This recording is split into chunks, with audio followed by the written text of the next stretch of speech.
What's up everybody, welcome back to the channel. I'm Elliott Delp and today we're going to be going over barrel length and if size matters.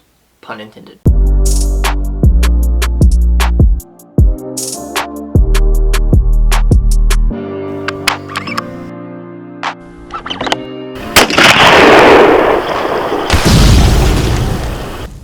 Alright guys, so like I said before the intro rolled, we're going to be talking about barrel length today and if the size of the barrel matters and what it does, what it affects, the whole spiel. I'm going to be going over a little bit of everything, but without getting too super in detail. I'm going to try to hit the high spots. If I miss anything, make sure to go comment in the comment section. I'd love to hear it. Maybe it'd make a good follow-up video of me correcting all my mistakes. If you find the video useful or if you find the video informative, make sure to hit the like and subscribe button. It would mean a ton to me, and then go tell me about it in the comments like I just mentioned before. Alright, and merch is the top link in the description. Pretty sweet stuff. Someone please buy a hoodie, okay? And then when you buy the hoodie, get it, tell me what you think, because I love the hoodies, okay? They're the most comfortable thing. They're like a lightweight hoodie, which I guess is not very good right now, but they're pretty sweet. I'd recommend it, okay? I wear mine all the time. Alright, so let's talk barrel length, alright?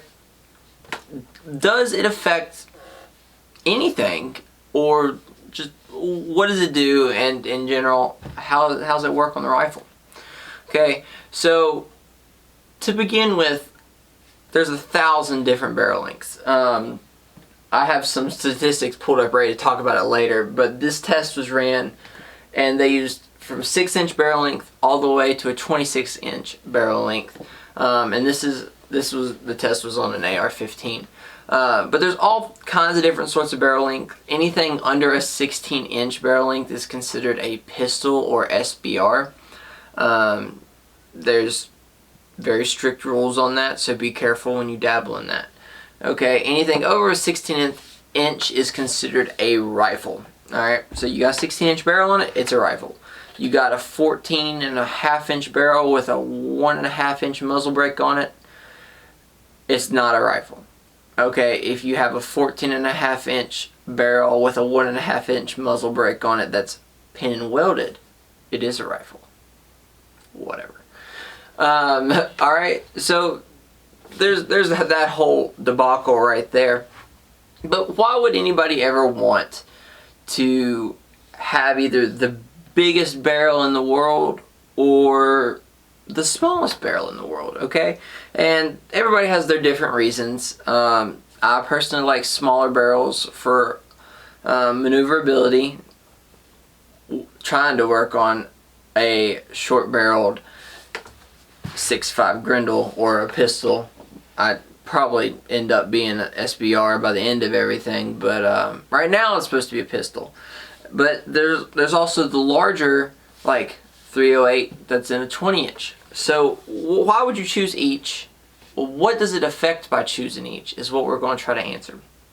Okay, so in general, and I'm speaking in very broad terms here, when you go short barrel, okay, the shorter the barrel, the less velocity you will get out of the bullets that you are shooting, okay? So what does that mean? So when you fire your rifle, the bullet comes out of the barrel super fast, okay? And how fast that bullet's moving is its velocity, okay, essentially. Also, if I make a physics mistake, I'm sorry. I don't do things that move. My degree is in things that don't move. Okay, so if I mess up, leave me be. Just correct me in the comments. I'll acknowledge it. So the bullet's coming out, and it has a velocity. It's how fast it's moving. And when you get your shorter barrel, you get less velocity. And what does less velocity do? Well, less velocity means the energy that your bullet hits the target with is less.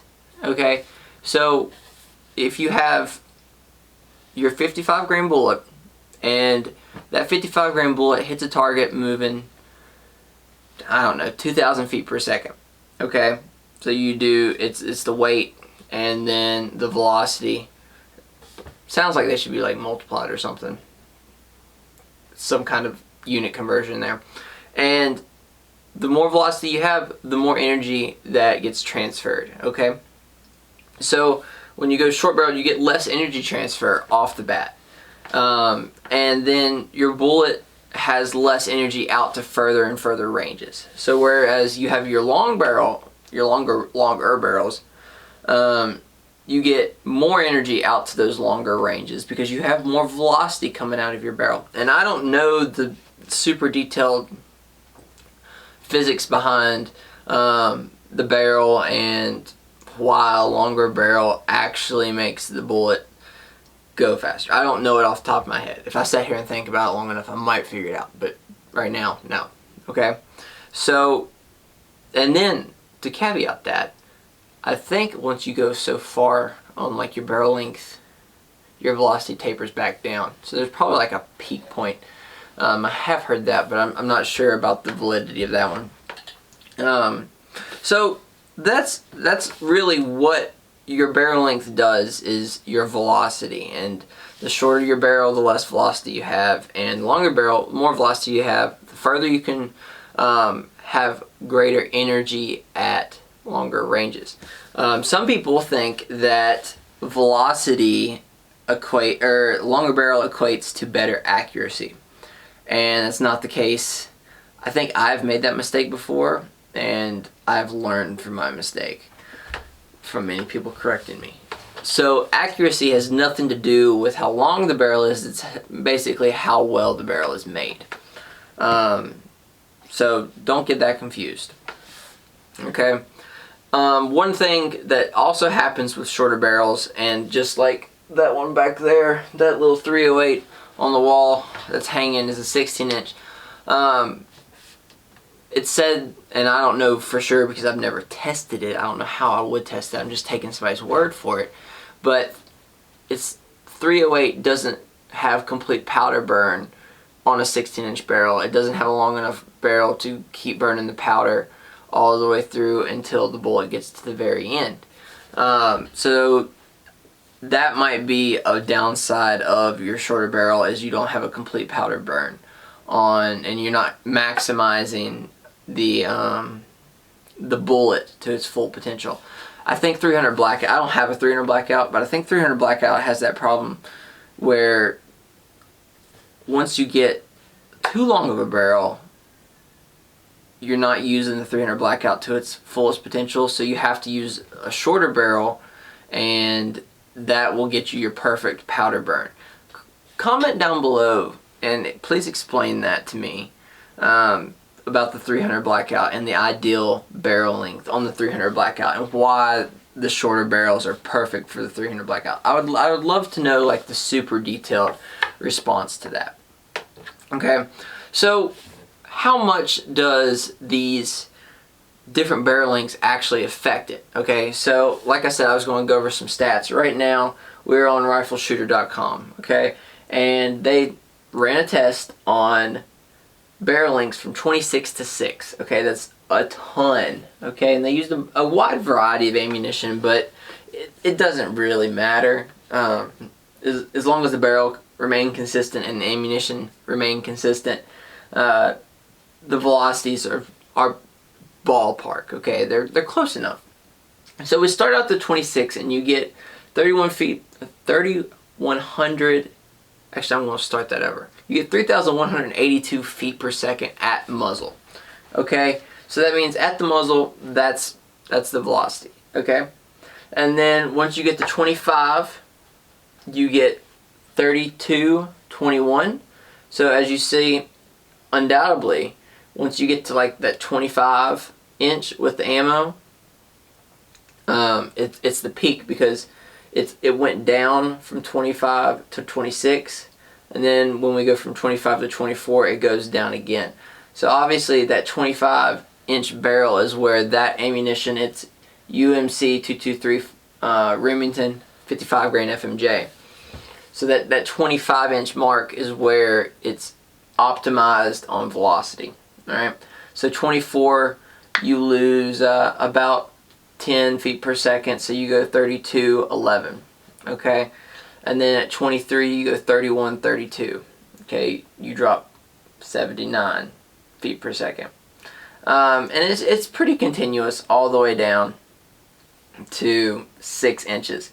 So the vast majority of rifles, I would say, are probably between 10 and 18 or 20. Let's say 20. So 10 and 20. So between 10 and 20, the 20 inch has a velocity of 30.71, and the 10 inch has a velocity of 24.89. So that is approximately 600 feet per second difference in the 20 to the 10. Alright, and then you're scattered out throughout the whole entire thing, and I don't know how important it is, but that is a considerable amount of velocity lost. Okay, so you really got to understand what you want to build your rifle for when you're choosing your barrel length. What's the intended purpose? What's the intended range? How far do you want to shoot with it? How far do you want to be able to take game with it ethically? So that's one of the things you got to consider, and how the barrel lengths affect how much energy transfer is done out to those distances. Alright, so that is basically my spiel on the barrel length, and I hope that you got something from it. I hope it was informative. I hope it wasn't too boring. I know it might have been, or too repetitive of me saying the same thing.